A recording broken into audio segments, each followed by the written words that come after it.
Bismillah.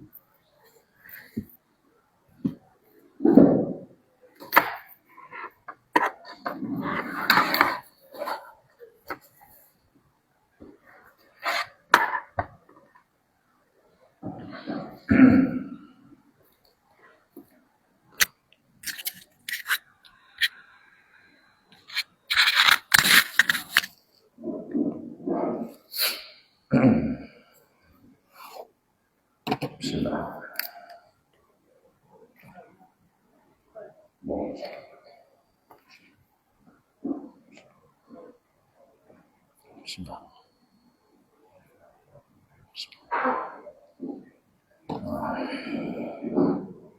Assalamualaikum warahmatullahi wabarakatuh. Apa khabar semua tuan-tuan dan sekalian? Ila hadirin Nabi Mustafa sallallahu alaihi wa sallam summa ila muslimin wal muslimat wal mu'minin wal mu'minat wa ahli al-kiram wa ashabil umur Al-Fatihah. A'udzu billahi minasyaitonir rajim. Bismillahirrahmanirrahim. Alhamdulillahi rabbil alamin. Ar-Rahmanir Rahim. Maliki yaumiddin. Iyyaka na'budu wa iyyaka nasta'in. Ihdinas siratal mustaqim. Siratal ladzina an'amta 'alaihim ghairil maghdubi 'alaihim waladdallin. Amin. Bismillah ma syaa Allah la yasuqul khair illa Allah. Bismillah ma syaa Allah la yasrifu su'a illa Allah. Bismillah ma syaa Allah la ya'ti bil hasanati illa Allah. Bismillah ma syaa Allah ma kana min ni'mati fa min Allah. Bismillah ma syaa Allah la hawla wa la quwwata illa billahil 'aliyyil 'azim. Alhamdulillah rabbil alamin. Wa bihi nasta'in ala umuri dunya waddin. Ashhadu an la ilaha illallah wahdahu la sharika lah. Wa ashhadu anna sayyidana Muhammadan 'abduhu wa rasuluhu. Arsala rasulahu bil huda wa dinil haqq liyuzhirahu 'ala ad-din kullihi wa kafa billahi shahida. Subhanaka la 'ilma lana illa ma 'allamtana innaka antal 'alimul hakim. اللهم افتح علينا حكمتك وانشر علينا من خزائن رحمتك يا ارحم الراحمين. اللهم افتح علينا فتوح العارفين وارزقنا فهم النبيين بجاه خاتم المرسلين. اللهم فقهنا في الدين وعلمنا التأويل واهدنا الصراط المستقيم. ربنا أتمم لنا نورنا واغفر لنا إنك على كل شيء قدير. الله لطيف بعباده يرزق من يشاء وهو القوي العزيز. لا تدركه الأبصار وهو يدرك الأبصار وهو اللطيف الخبير. ففهمناها سليمان وكلا آتينا حكما وعلما سخرنا مع داود الجبال سبحنا وتركنا فاعلين. صلى الله على سيدنا محمد النبي وعلى آله وصحبه في كل لمحة ونفس عدد ما سألك آمين آمين رب العالمين. وقال الله تعالى في القرآن العظيم أعوذ بالله من الشيطان الرجيم. ومن أحسن قولا ممن دعا إلى الله وعمل صالحا وقال إنني من المسلمين. صدق الله العظيم.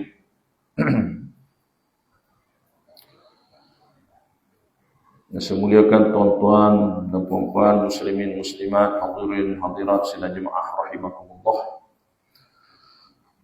Alhamdulillah wa syukurillah, marilah kita sama-sama dengan hati yang tulus ikhlas melahirkan kesyukuran kepada Allah Subhanahu wa taala atas segala nikmat yang begitu banyak Allah kurniakan kepada kita. Nikmat iman, nikmat Islam, nikmat dikurniakan Nabi kita Nabi Muhammad sallallahu alaihi wasallam, nikmat kesihatan, nikmat berkeluarga, nikmat beribadah.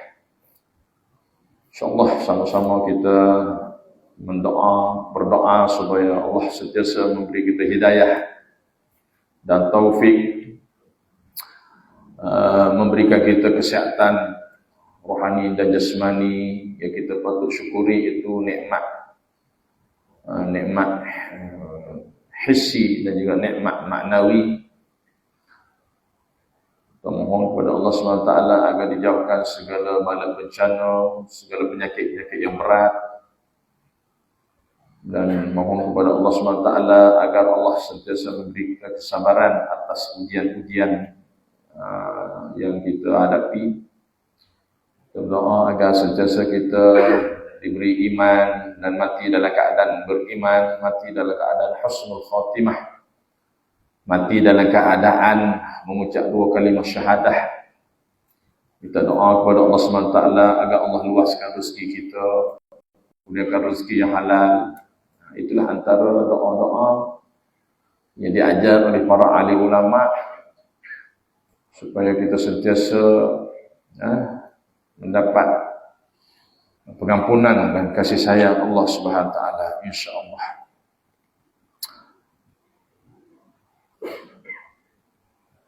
InsyaAllah pada malam ini kita sambung lagi pengajian kita pada buku surat 313. Itu tindakan yang kedua, bagaimana rawatan secara ilmiah nak mengubati penyakit riak.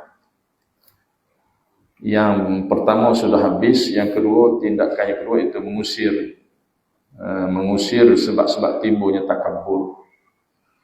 Jadi kita tahu kita semuanya ada penyakit rohani, penyakit jasmani, maka kita sama-sama rawat. Ikhtiar rawatan itu dan selebihnya kita serah kepada Allah SWT. Hari ini hari yang terakhir cuti lah.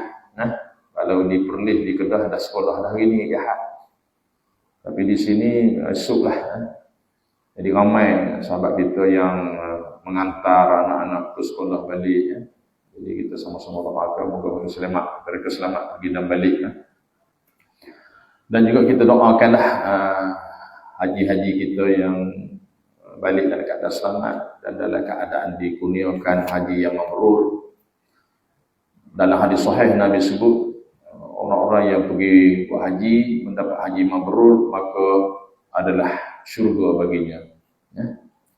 Jadi insya-Allah kalau kita sempat berjumpa dengan orang balik daripada haji dan umrah, kita bersalam, berpeluk supaya orang-orang dia tu dapat juga kita kecapi di sana insya-Allah. Qala musannif wa nafa'na bi 'ulumihi wa barakatihi fid dharain amin rabbal alamin. Iaitu tindakan kedua, mengusir sebab-sebab timbulnya takabur. Takabur ni banyak tuan-tuan banyak takabur ni. Jadi kita kena kesan penyakit dulu, barulah kita boleh rawat. Dalam ni Imam Al-Ghazali bagi 7 perkara yang menyebabkan penyakit riak itu. Takabur, bukan takabur. Untuk mengubati penyakit hati, salah satunya takabur, kibr. Untuk mengubati hati dari sifat takabur itu, apa maksud takabur? Takabur ni bahasa kita bahasa Melayu sombong. Yang mana kita sedia maklum dalam hadis-hadis lain yang menyatakan kepada kita, memberi peringatan kepada kita, orang-orang yang mempunyai sifat takabur walaupun sebesar zarrah, sebesar debu, tidak akan masuk syurga. Kerana apa? Kerana sifat takabur ni bukan untuk kita. Takabur ini adalah merupakan selendang Allah. Hanya Allah sahaja boleh takabur. Pasal apa dia boleh takabur? Sebab dia yang menjadikan alam ini. Dia yang menjadikan kita. Maka tak salahlah kalau Allah takabur. Kita ni makhluk, dijadikan, diciptakan semua bergantung kepada Allah. Maka kita tidak boleh takabur. Itu. Bukan bermakna kita kata Allah takabur tu sifat Allah tu jahat. Tidak. Sebab memang pakaian Allah. Hanya Allah sahaja boleh takabur. Jadi saya nasihat jugalah untuk diri saya sendiri. Baca kitab ni untuk diri sendiri, bukan semata-mata untuk mengajar tuan-tuan. Tuan-tuan dan perempuan lebih alim, lebih arif daripada saya. Lebih banyak pahalanya, ibadah-ibadah daripada saya berbanding dengan umur kan. Selain daripada itu, merosakkan akar-akar. Merosakkan akar-akar sifat takabur tu. Dia punya jadinya takabur tu mesti ada akar-akar tu. Bila ada akar maka tumbuhlah sifat takabur tu. Sebab itulah kalau kita nak matikan pokok, kita mati batang tetap hidup. Sebab apa? Sebab ada akarnya. Sebab itulah tuan-tuan, contoh misal lah, saya ingat lagi guru saya beritahu, contoh kita meracun rumput, kita meracun lalang. Maknanya kalau sekali racun tu lalang atau rumput mati, lalang mati, maka tutuplah kedai racun tu. Betul tak? Betul tak tuan-tuan? Pasal apa racun, Roundup, racun duk beli? Pasal lalang rumput tu tak mati. Gitu Tapi nak matinya macam mana? Nak matinya lalang ni, dia tak boleh pergi dengan racun. Dia kena korek. Dia kena buang akar dia. Rumput pun sama. Kena korek, kena buang akar dia. Macam pokok pisang tu tuan. Kita teballah pisang macam mana. Dia ada ubi dia. Ubi dia tu tumbuh pokok. Kalau selagi mana tak buang akar ubi tu, maka tetap itu akan tumbuh. Itu pokok tuan-tuan. Maka berkias dengan itu, kiaslah pada diri kita nak matikan sifat-sifat takabur dalam kita ni, kita kena cari akar dia tu. Sama juga tuan-tuan, orang batu karang. Saya pernah penyakit batu karang di hospital urologi di Kuala Lumpur 2 minggu di sana, operasi laser. Jadi doktor kata orang-orang yang menghadapi penyakit batu karang ada yang tulis dan ada juga yang tak boleh, kerana masih lagi ada akar-akar dia tu, benih-benih tu, akar-akar dia tu, batu karang tu, dia akan tumbuh balik. Begitulah perumpamaan. Banyak dah tu ciriah contoh tu, kan?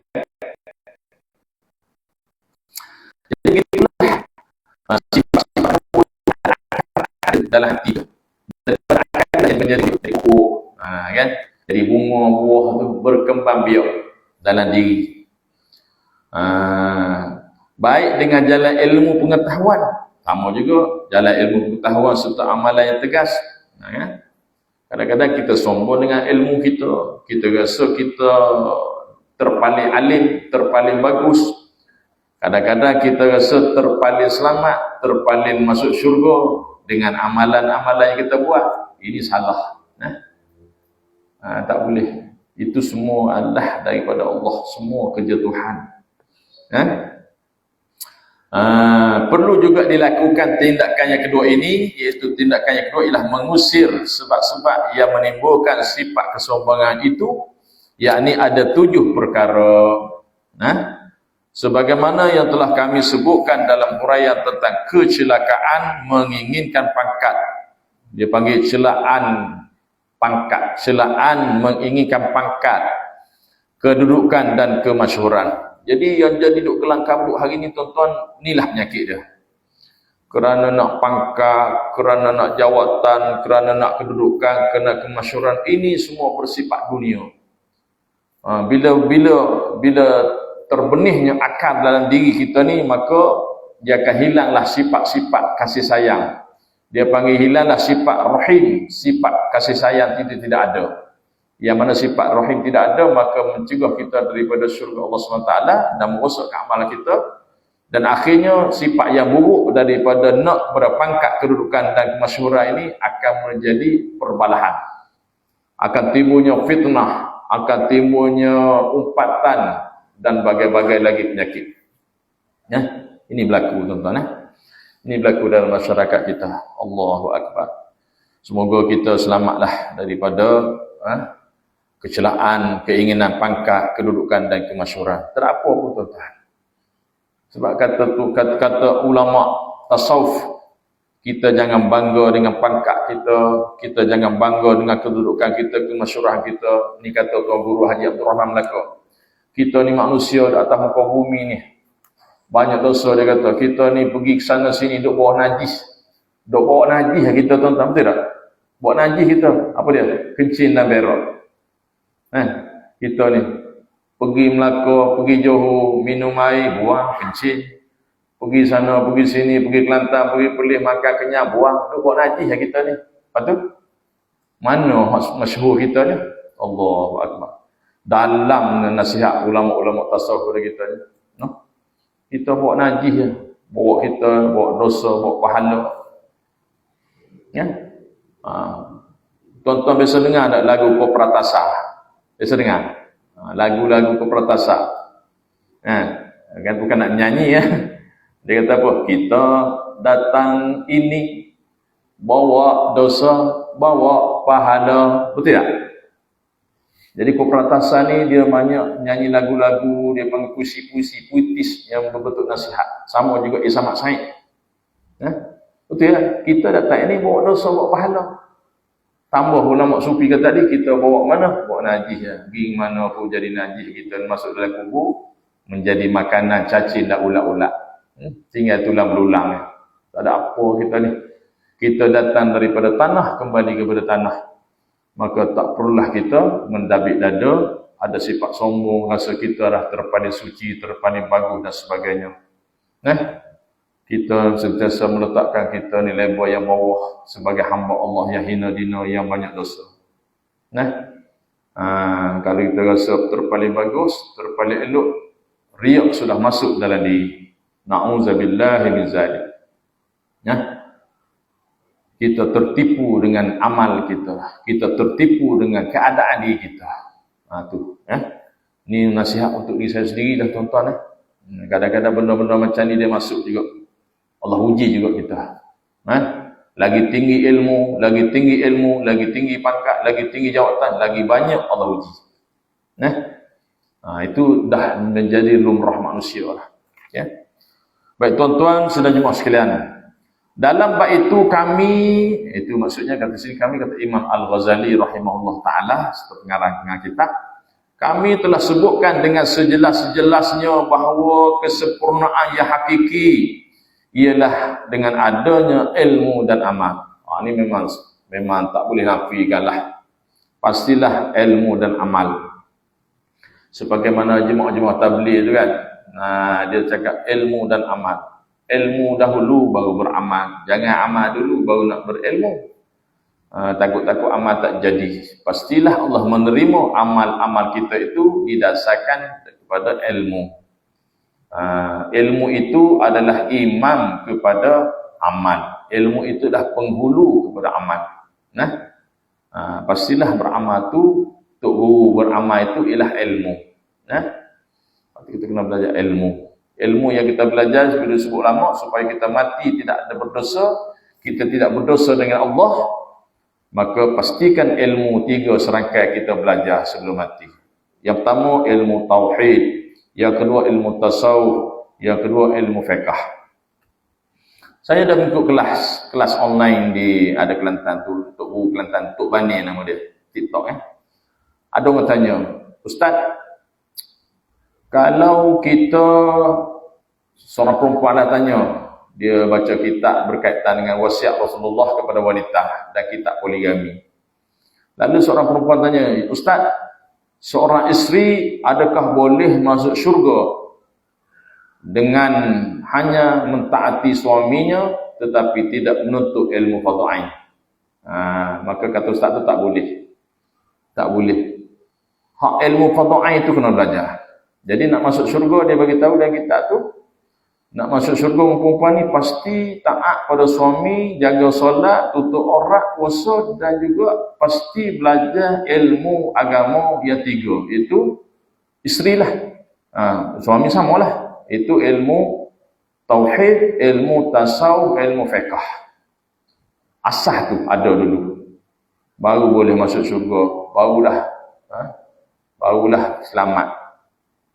Sama juga ditanya lagi, kalau kita belajar ilmu fardhu ain saja 3 serangkai tak taat pada suami, sama juga tak boleh masuk syurga. Begitu suami yang dayus, isteri yang nusyuh, semua tak boleh masuk syurga. Tapi asas dia tu fardhu ain dulu. Tu. Baik. Selain daripada 2 perkara ini, ia hanyalah merupakan kesempurnaan bayangan. Itu pentingnya ilmu dan amal. Saya dah sebut dulu kepentingan ilmu, kepentingan amal. Dan kena ingat, ilmu dan amal tu semuanya sangkut pada Allah SWT. Jangan kita merasa kita hebat atas dasar ilmu dan amal. Sedangkan ilmu dan amal adalah merupakan anugerah Allah SWT. Tanpa izin Allah kita tak boleh ilmu. Tanpa izin Allah kita tak boleh beramal. Jadi jangan ada terlihatnya kita, jangan ada kuasa diri. Baik. Dia kata yang lain daripada itu merupakan sempurna bayangan. Sebab setelah berfikir itu meninggal dunia, ia pasti akan lenyap. Sebagaimana hadis yang kita sedia maklumlah, apabila meninggalnya seorang anak Adam itu, maka terputuslah segala amalan. Ini masyhur hadis ni kan. In qata amalu kan. Salasin, 3 perkara tu. Yang pertama itu sedekah jariyah. Sedekah jariyah. Ilmu yang bermanfaat. Ilmu yang manfaat ni untuk dia dan orang lain. Yang keduanya itu sedekah jariyah, sedekah jariyah. Yang ketiganya awalul soleh, yang berdoa atau anak-anak yang soleh yang mendoakan dia. Jadi itu yang harta kita senang. Kalau ada ayo itu tak ada tiga perkara pasti semua akan lenyap. Yang berhasil yang itulah ilmu yang manfaat. Sedekah jariah itu termasuk dalam amal soleh. Doa anak yang solehah begitu. Baiklah, kita pesan kepada anak cucu kita supaya masa hidup kita ni kita anak-anak doakan kebaikan bagi kita. Allah lagi kita telah meninggal dunia, inilah saham kita. Kalau tak berdoa maka penatlah kita lah. Penatlah kita. Sebab tu dalam hadis sebut doa wa qur rabbighfir warhamhum kama rabbayani shaghira. Kita juga dikategorikan anak yang soleh dan solehah, kata Nabi, kalau kita sentiasa berdoa keampunan atas kedua ibu bapa kita, dan tak lupa juga kepada muslimin dan muslimat. Kita jangan lupa. Kata ulama, di samping kita beramal, di samping kita menegur dan menasihati saudara mara kita, dan kata ulama jangan lupa akhir tu. Ni untuk kita semualah. Akhir tu jangan kita lupa tutup dengan doa. Kita tegur orang tu, kita nasihat orang ni, jangan kita lupa doa kebaikan kepada orang tu. Tu baru jadi. Kita kena doa. Dan Nabi sebut doa yang mustajab antaranya kita dengan orang lain, kita doa kebaikan orang tu tak tahu.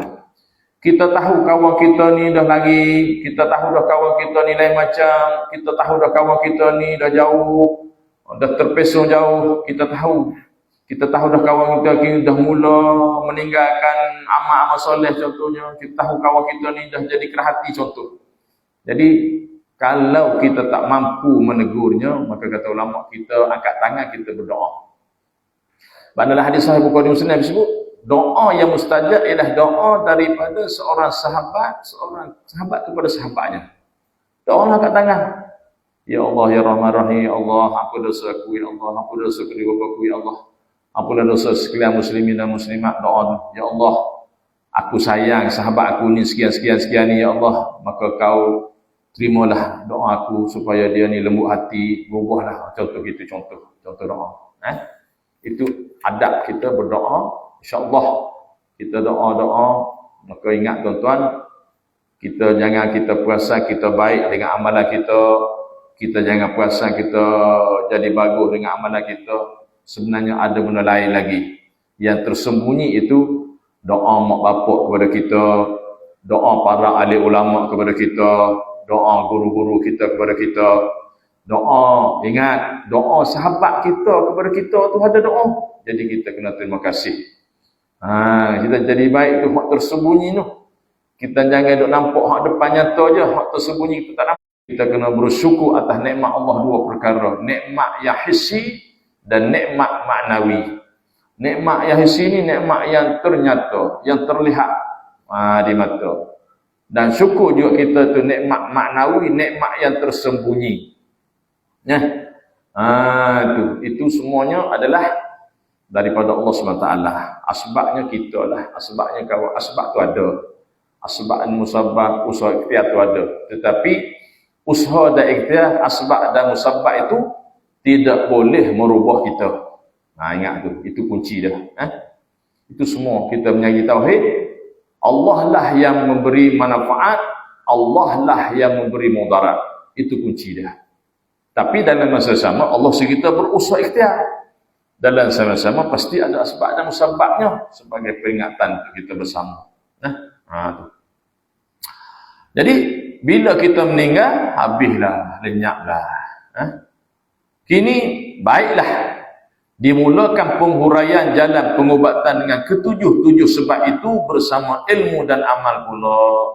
Ni nak rawat ni. Yang pertama, kesombongan daripada keturunan dan salah silah. Keturunan salah silah, asal-asal keturunan kita. Dia jadi sombong juga situ. Kita jangan bangga dengan keturunan dan sebagainya. Jadi nak rawat macam mana? Dia bagi tahu dulu penyakit tu. Sombong dengan keturunan dan salah silah. Barang siapa yang dihinggapi penyakit sombong dengan sebab merasakan dirinya berasal dari keturunan yang mulia, bangsawan dan lain-lain, hendaklah perkara itu diubati dengan mengetahui sebenar-benarnya bahawa perasaan yang sedemikian itu adalah kebodohan diri semata-mata. Sebab itulah tuan-tuan, sebab itulah kita tengok filem Cerita Piramli kan? Cerita Piramli itu sebenarnya kita antara dua darjat kan? Tu antara dua darjat tu. Itu pengajar Piramli ni disebut oleh para orang dulu. Piramli ni sebenarnya dia belajar ilmu tasawuf. Banyak ilmu-ilmu yang dia dalam filem tu dia ambil ilmu tu, antaranya ialah dia ambil ilmu tasawuf tu, dia buatlah pelakon. Sama juga Tiga Abdul macam-macam tu. Semua tu pengajaran tu. Tak boleh sama. Mana sama juga antara dua darjat tu. Orang kaya dengan miskin tu. Kan? Jadi itu mana filem tu memberi banyak pengajaran kepada kita untuk kita garapkan dalam kehidupan kita. Bukan sekadar filem saja. Sebab itulah filem Piramli ni walaupun nampak lawak gitu kan, tapi sebenarnya banyak pengajaran kat kita. Cerita Piramli ni kita tengok sampai sekarang pun tak jemu. Betul kan? Baik. Habis tu cerita Piramli. Jadi sinilah perasaan-perasaan yang datang macam tu disebabkan bangga dengan keturunan tu. Jadi bangga dengan pakat tu, dia jadi sombong. Jadi satu kebodohan.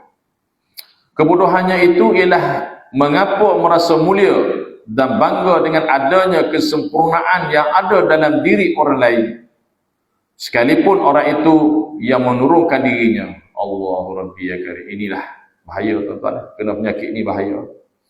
Jikalau seseorang itu memang nyata seorang yang hina, apakah kehinaannya itu dapat ditampar dengan mengemukakan kesempurnaan orang lain? Boleh tak? Tak boleh. Jadi inilah disebut oleh para ulama. Nabi sebut hebatnya Allah ni, kasihnya Allah kepada kita ni, Allah menjadikan kita ni antaranya berpasang-pasang. Ada dia panggil, ada berpasang-pasang. Pasal apa tuan-tuan? Pasal Allah nak suruh kita tilik, Allah nak suruh kita cermin diri kita. Adanya hitam, adanya putih. Allah nak suruh kita apa? Nak suruh kita syukuri nikmat yang ada. Yang putih syukur dengan putih, yang hitam syukur dengan hitam. Tapi yang sebaliknya kita hari ni, yang putih kutuk yang hitam. Boleh kira hal-hal lain lah. Sedangkan kutukan kita itu sebenarnya kutukan kepada kejadian Allah. Dosa, orang panggil dosa kering. Allah menjadikan yang panjang, yang pendek, besar, kecil. Allah menjadikan kita miskin, kaya. Allah menjadikan cerdik dan bodoh. Jadi berpasang-pasang.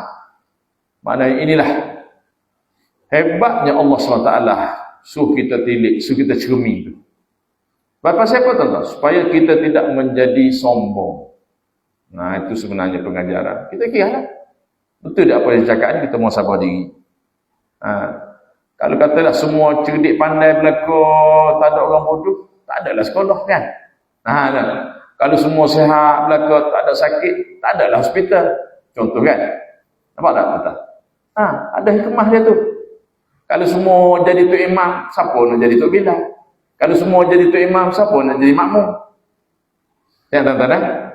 Masya Allah. Kalau kita fikir, Masya Allah. Nampak tak? Betul tak? Kalau semua cerdik, tak ada orang bodoh, tutup sekolah. Kalau semua jadi doktor semua, tak ada hospital. Masya Allah, tuan-tuan, kita fikir tengok. Inilah kehebatan Allah SWT menjadikan supaya kita renung, kita hidup ni kita merenung, kita tengok tentang kejadian-kejadian Allah SWT. Allahu Akbar, hebatnya Allah, tuan-tuan. Sebab itulah Allah suruh kita bersyukur. Allah kita suruh kita bersyukur. Allah tak bagi kita kufur. Syukur tambah nikmat, kufur azab. Ini cukup hebat pengajaran yang kita nak bawa dalam kehidupan kita. Baik. Oleh itu, untuk ditonjol-tonjolkan nasab atau keturunan serta silsilah yang tidak bererti sama sekali, mengapa hanya ayah dan neneknya sahaja yang disebut-sebutkan?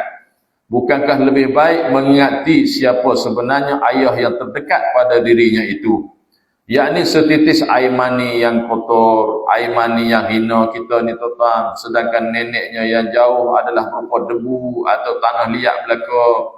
Bukankah Allah Ta'ala telah menjelaskan dari apakah ia diturunkan sebagai nasabnya itu? Nampak? Sebagaimana firman Allah SWT dalam Quran, A'udzubillahi minasyaitonirrajim, wa bada'a khalqal insani min tin, thumma ja'ala naslahu min sulalatin min ma'in mahin. Surah apa ni tuan-tuan? Surah apa?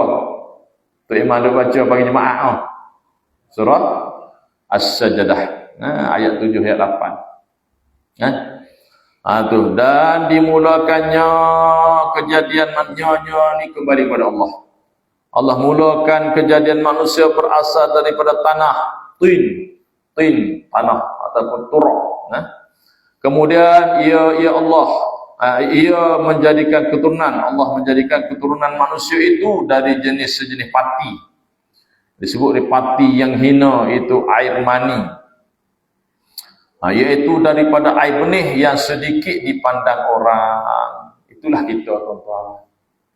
Betul, air mani yang hina. Air mani, kejadian kita ni daripada tanah, kerana kita ni adalah daripada tanah. Hasil air mani itu hasil daripada zat-zat nasi, air, makanan-makanan daripada tanah. Itu menurut kajian ulama. Maka asal kita ni daripada tanah Nabi Adam, tetapi sampai sekarang ialah daripada air mani yang hina. Itu hasil makanan kita tadi daripada tanah. Sebab tu disebut daripada tanah kita datang, kepada tanah kita kembali. Lepas tu nak sombong ke mana? Nak sombong ke mana? Kenapa orang yang hebat, orang yang mulia semua kamu belah tanah, kenapa tak tanah atas bukit gantung kan? Contoh. Contoh. Bermakna samalah kita. Samalah dari segi ulama, kita mati ni, ada kata kita masuk ni kubur apa? Dalam berapa kaki? 7. Lebih kurang 7 kaki kali 4 kaki ya. Itulah kita, tuan-tuan. Tak ada apa, tuan-tuan. Baju yang mahal kita tak pakai. Kita hanya masuk dalam kubur, tuan-tuan, dengan 3 lapis orang lelaki, 5 lapis orang perempuan, kain putih je. Itulah pakaian kita, tuan-tuan, masuk dalam kubur. Ada yang reput dan ada yang tak reput sampai hari kiamat. Itu semua adalah anugerah Allah SWT bagi mereka-mereka yang Allah pilih. Itulah kita, tuan-tuan. Tinggal belaka, tuan-tuan. Tinggal belaka. Kita pergi itulah. Tak ada dah songkok-songkok, kopiah-kopiah, baju-baju, kain-kain, seluar-seluar kasut yang mahal-mahal, tak pakai dah. Kita hanya pakai 3 lapis tu lah. Orang perempuan 5 lapis, boleh tambah dari 2-7 lapis. Lekor dengan tudung dengan kain kan. Itulah pakaian kita nak menghadap Allah masuk dalam kubur. Jadi, bagaimana kita boleh sombong? Baik. Jikalau seseorang itu sudah menginsafi bahawa asalnya itu daripada tanah liat dan lanjutan bahan kejadiannya itu hanyalah berupa air mani yang hina, maka bagaimanakah ia boleh merasa bangga dan tinggi diri dengan keturunan dan silsilah tadi? Tak payah. Tapi Nabi SAW keturunan yang mulia kita kena tahu. Nabi yang mulia kena tahu keturunan silsilah. Silsilah itu kena tahu, kita pun kena tahu. Tapi kita tidak boleh nak bangga-banggakan. Kalau keluarga Nabi kita boleh puji, kita boleh muliakan. Apa itu adalah merupakan Rasulullah, Nabi Allah. Tapi kita tengok akhir zaman ni, na'udzubillah min zalik, tuan-tuan, sanggup menghina keturunan Nabi, keturunan Rasulullah. Na'udzubillah min zalik. Moga-moga kita tidak termasuklah. Tak boleh nak menghina. Nabi sebut nanti, siapa yang memuliakan aku dan keturunanku, sama. Siapa yang menghina aku dan menghina keturunanku, maka tidak akan dapat masuk syurga. Kecuali dia insaf, bertobat dan sebagainya, itu jalan keluar. Baik. Maka bagaimanakah ia merasa bangga dan tinggi diri dengan kedudukan yang ada? Bukankah kedua benda itu, iaitu keturunan dan silsilah, itu mana kedua benda, air mani, pati, air mani, benih daripada tanah, bukan kedua benda yang hina itu merupakan asal keturunan yang hakiki bagi setiap manusia, air mani dan tanah. Oleh kerana itu, barang siapa yang menyedari perkara ini serta sebenar-benarnya, dengan sebenar-benarnya, pastilah dia tidak suka menyombongkan keturunannya, bahkan malu sekali untuk berbuat demikian. Cuma kita boleh bersyukur ialah, tak boleh kita bangga, menyombong semua tak boleh. Tapi kita boleh bersyukur. Contoh syukur macam mana? Alhamdulillah, aku bersyukur kerana aku ni lahir daripada golongan kaum atau ahli ulama. Contoh boleh. Tapi nak bangga semua tak boleh. Bersyukur boleh. Aku bersyukur kerana lahir daripada golongan-golongan yang ilmu agama, tok nenek moyang aku orang alim, ayah bapa aku tok imam. Kalau tidak aku ni teruk ni, macam tu. Jadi tak ada masalah. Cuma nak bangga tak boleh. Kan? Kenapa tuan-tuan? Kenapa tak semua orang yang lahir daripada imam, tok bila, ada juga anak yang jadi tak baik. Kerana ilmu itu bukan boleh diwarisi. Sebagaimana nasib tu kan? Iman tak dapat diwarisi daripada seorang ayah yang bertakwa. Jadi, apa kita nak bangga-banggakan? Kita belajar. Sebab tu kita tengok kenapa ni anak ustaz, anak tok imam, tak semua jadi ustaz. Contoh. Dah tak belajar, tak jadi.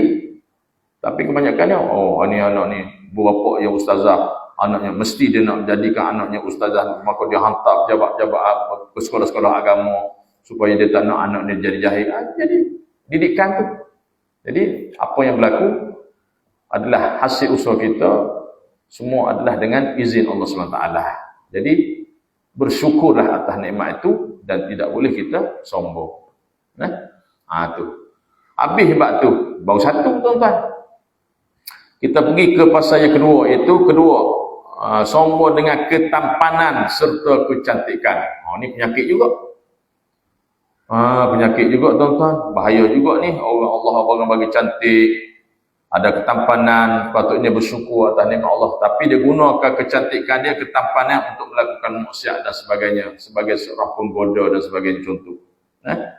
Allahu Rabbi ya Karim. Kita tengok hari ni tak TikTok, kat Facebook, duk bubuh gambar comel-comel. Siapa nak berkenan dengan saya? Dah jadi trend dah ni. Sebenarnya gambar-gambar tu scammer kat Facebook banyak dah jadi trend ni. Berasa gembira. Siapa yang nak berkenalan dengan saya? Siapa nak berkahwin dengan saya? Saya anak janda, anak 3, memerlukan sahabat termasuk dia yang serius. Kat Facebook kan. Ustaz tengok jugalah tuan-tuan. Kan?